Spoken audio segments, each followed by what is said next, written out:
자, 여러분, 백수 생활이 길어지면 안 되는 이유가 뭘까요? 백수 생활이 길어지면 안 되는 이유는 20살 이후로는 사람의 정신연령이라는 게 멈춰버리기 때문에 그렇습니다. 자, 이게 무슨 말이냐? 사람이 20살이 넘은 시점부터 이 정신연령이라는 것은 나이를 먹어감에 따라서 성장을 하는 게 아니라 경험에 따라서 성장하기 마련입니다. 육체적으로는 이제 거의 변화가 없어진다라는 거죠. 어른이 되면.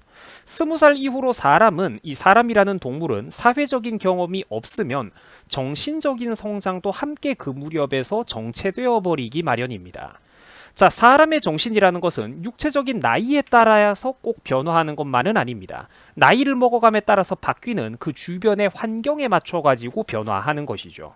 그래서 일이 잘 안 풀리게 되고 이렇게 오랫동안 패배감에 젖어버린 이런 사람들은 젊어도 늙고 지쳐버린 마음을 가지게 되고, 반면에 나이가 많아도 사회적으로 성공한 유명한 사업가라든지 이런 사람들 같은 경우에는 50대, 60대가 다 되고 이래 넘어가서도 왕성하게 이렇게 사회적인 활동을 하면서 다른 사람들과 적극적으로 교류를 하고 또 목표를 세우고 더 좋은, 더 높은 무언가를 달성하기 위해서 또 자신의 인생을 이렇게 정력적으로 달려나갈 수가 있다라는 거죠.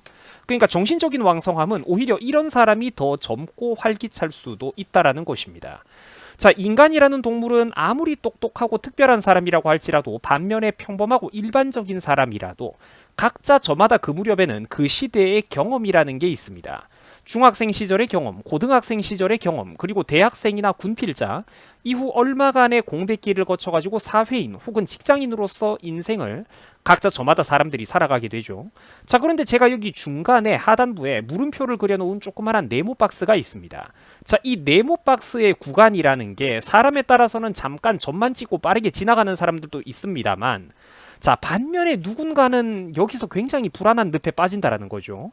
여기서 누군가는 인생이 꼬여버리기 시작하는데 이게 태평양과도 같다라는 거예요. 똑똑하고 잘난 누군가는 잠깐 점만 찍고 여기서 지나가 버리고 사회인이 되는데, 누군가는 여기서 인생이 꼬여버리면서 태평양에 빠져버린다라는 거죠. 저 미로 구간부터가 참 사람을 환장하게 하는 구간입니다. 개인의 노력도 물론 중요하지만 솔직히 행운에 따른 복불복도 엄청나게 많이 작용하는 구간이죠. 우리는 한평생 동안 정답만을 주입받으면서 살아왔는데 사실 저 시기부터는 놀랍게도 정답이라는 게 딱히 없다라는 것입니다. 그래서 더 어렵고 늘 헷갈리는 시기죠. 자, 백수 생활의 진정한 어려움이 뭐라고 생각하십니까? 공허감, 무기력감, 무력감, 혹은 주변의 냉대나 무시, 스트레스? 자, 그런데 이런 것들은 사소한 문제입니다. 오히려 이런 것들은 사소한 문제에 불과하고, 정말로 중요한 거는 항상 내 꼬라지를 말없이 거울 뒤에서 지켜보고 있는 나 자신입니다. 생각해보면 소름이 끼치죠. 백수 생활이 길어지면 가장 큰 문제점은 바로 나만 한심하게도 그 당시에 시간이 멈춰 있다라는 것입니다.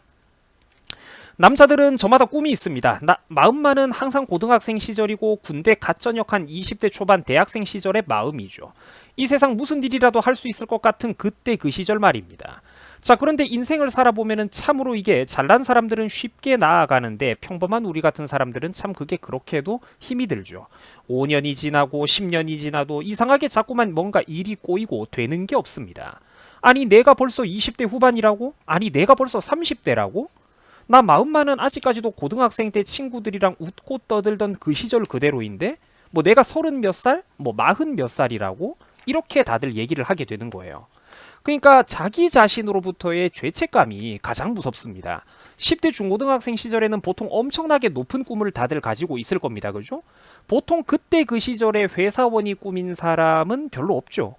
자, 물론 그런데 요즘은 세상이 미쳐 돌아가고 있다 보니까 고등학생부터도 사람들이 이렇게 공무원을, 중고등학생 때부터도 공무원을 꿈꾸고 있는 학생들이 많아지고 있는 안타까운 현실인데, 자, 아무튼 10대 시절에는 사람들 저마다 10년 뒤의 나의, 10년 뒤의 내 모습에 대해서 꿈꾸는 어떤 화려한 모습이 있을 겁니다.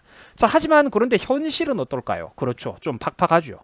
한 동네에서 웃고 떠들던 친구들은 왜 그렇게 능력이 좋은 건지 다들 척척 자리 잡고 저만큼 앞서 나가기 시작하는데, 나 혼자서만 여기 처박혀가지고 20살, 20대 초중반 시절, 그때 그 시절의 기억에 고정이 되는 느낌이 든다라는 거예요. 이렇게 되면은 사람이 자기 영혼을 자기 스스로 조금씩 파괴하게 됩니다. 감정이 좀먹어 들어가게 된다라는 거죠. 저도 한때 이래 불안했던 시절에 학생 시절에 이 세상 수많은 동기부여 연설가들을 쫓아다니고 또 성공하는 법이니 부자들의 자서전을 읽어보고 쫓아다닌 적이 있습니다. 뭐 물론 그리고 그런 내용들 중에 일부 좋은 내용, 도움이 되는 내용들도 있기는 있죠. 자, 그런데 일단 가장 중요한 게 뭐냐면은 결국은 적극적인 행동입니다. 동기부여라는 어떤 계기를 찾는 게 아니라 당장 그 몸뚱아리를 들고 일어나서 움직여야 된다라는 거죠. 뭐가 됐든지 간에 빠르게 사회적인 경험을 쌓아 올리는 게 중요합니다. 물론 시청자분들께서 각자 걸어온 인생에 따라서 공부를 하거나 남들이 다 가는 길을 준비하고 있는 분들도 있을 겁니다. 이 경우에는 또 보편적으로 사회 평균적으로 요구되는 어떤 준비 기간이 도약의 기간이 필요한 경우도 있죠. 가능하다면은 좋은 출발선에서 뭐 대기업에서 이렇게 좋은 곳에서 출발할 수 있다면 물론 사회생활의 첫 출발은 가장 좋을 겁니다. 하지만 최악의 케이스가 뭐냐면은 높은 꿈을 준비하다가 허송세월을 보내게 되는 겁니다. 나름대로 분명 준비는 했는데 노력도 좀 했는데 계속해서 결과가 어중간하게 안 나올 때입니다. 사람들 저마다 눈물겨운 스토리들이 각자 있겠지만 객관적으로 본인이 노력을 했는지 안 했는지는 본인 스스로가 가장 잘 알고 있을 것입니다. 부정을 해도 이거는 냉정한 사실이죠. 물론 상당한 노력을 했음에도 불구하고 정말로 재수가 없어서 운이 없어가지고 안 되는 경우도 있을 겁니다. 중요한 거는 무엇을 하든 후회가 안 남게 제대로 유의미한 경험을 만들어놔야 된다는 것입니다. 실패하더라도 그 성공 목표치에 거의 근접했었던 확실한 경험치를 쌓아 놓아야 그거를 밑거름으로 나중에 다른 곳에서라도 써먹을 수가 있다라는 것이죠. 학생 여러분들에게 만약에 꿈이 있다면은 서둘러서 도전을 해야 됩니다. 아마추어이고 능력이 부족하다라는 것은 문제가 안 됩니다. 내가 유명하지 않다라는 건 내가 실패를 해도 비웃을 사람이 없다라는 축복과도 같은 것입니다. 만화 작가가 여러분들의 꿈인가요? 소설 작가가 꿈입니까? 유튜버로 성공하고 싶습니까? 아니면 무슨 개인 사업을 준비하고 계십니까? 무엇이든 좋습니다. 스스로 저마다 각자가 준비하는 영역에서 1인 사장님이 되어가지고 회사를 경영한다라고 스스로 생각을 해봐야 됩니다. 만화를 그리든 유튜버를 준비하든 가수를 준비하든 자영업 가게 사장님이 되고 싶든 공개된 시장에 이제 당신의 결과물을 내놓고 소비자들로부터 빨리 평가를 받아봐야 된다라는 거죠. 그래야 그 다음 단계로 나아갈 수가 있습니다. 혹평받는 거를 두려워하지 마십시오. 당신은 어차피 안 유명하기 때문에 실패를 해도 당신을 비웃을 사람이 다행스럽게도 거의 없습니다. 자, 인생이라는 건 어떻게 보면은 끝없는 1인 기업의 경영과도 같습니다. 타고난 외모는 어쩔 수 없더라도 가능한 좀 어느 정도 호감을 주는 인상을 만들어 보려고 뭐 면접 전에 단정한 외모를 가꾼다든지 다이어트를 하고 살을 뺀다든지 이런 거는 우리 몸을 하나의 회사라고 본다면은 마케팅팀의 역할 같은 것이죠. 상품을 보기 좋게 포장하는 것. 당신의 몸 하나에 여러 개의 부서가 있다라는 겁니다. 어느 부서에 약점이 있는지, 어느 부서가 실적이 저조한지 냉정하게 짚어내가지고 그 부서 담당자를 불러다가 호되게 질책을 하고 동기부여를 한 뒤에 빨리 새롭게 다시 새로운 결과물을 이끌어내야 됩니다. 내가 상품을 내놔봤는데 소비자들이 외면한다? 이건 참 서럽지만 어쩔 수가 없습니다. 내가 못 빠지게 준비해 갔는데 면접관들이 나를 외면한다? 이 참 할 수가 없는 거예요. 미슐랭 3스타 별 3개 받은 가게에 가도 손님들의 입맛에 따라서 호불호가 갈리기 마련입니다. 내가 잘해도 별로 이유 없이 나를 미워하는 사람도 있고 반대로 내가 좀 못나도 나를 좋아해주는 사람도 있습니다. 중요한 거는 어떻게든 성과를 내기 위해서 나 자신이 능동적으로 발버둥을 쳐야 된다는 것이죠. 시장에서 나라는 상품 그리고 내가 만들어 놓은 내 아이템과 아이디어가 인정받고 살아남기 위해서는 결국 본인의 몫이 가장 중요하다는 것입니다. 우리가 동네 마트나 전자제품 같은 거를 보러 가면은 그 진열되어 있는 수많은 상품들이 있죠. 우리가 오늘도 외면하고 지나가는 수많은 상품들도 그거를 만든 사람들은 수십만 개, 수백만 개가 팔리는 베스트셀러를 상상하면서 만든 것입니다. 자, 돌이켜보면은 이 취준생 시절에 그 학교를 졸업하고 나서 뭔가 뜻하던 길이 잘 안 풀리던 이런 시절들 참 힘들던 시절이죠. 학교 졸업하고 나서 어떤 이런 뜻하던 길이 잘 안 풀리던 그때 그 시절은 참 너무나도 무섭고 힘이 들었던 시절입니다.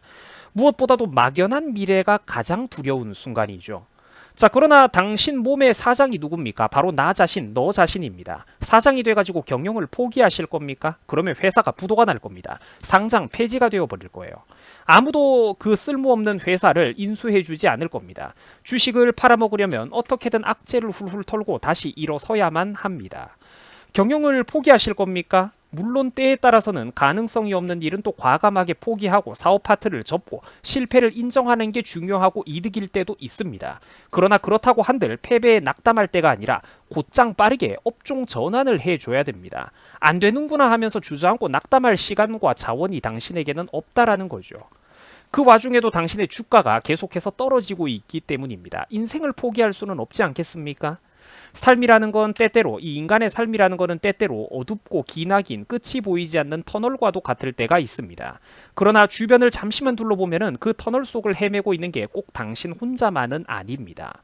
수많은 사람들이 같이 거기 있습니다.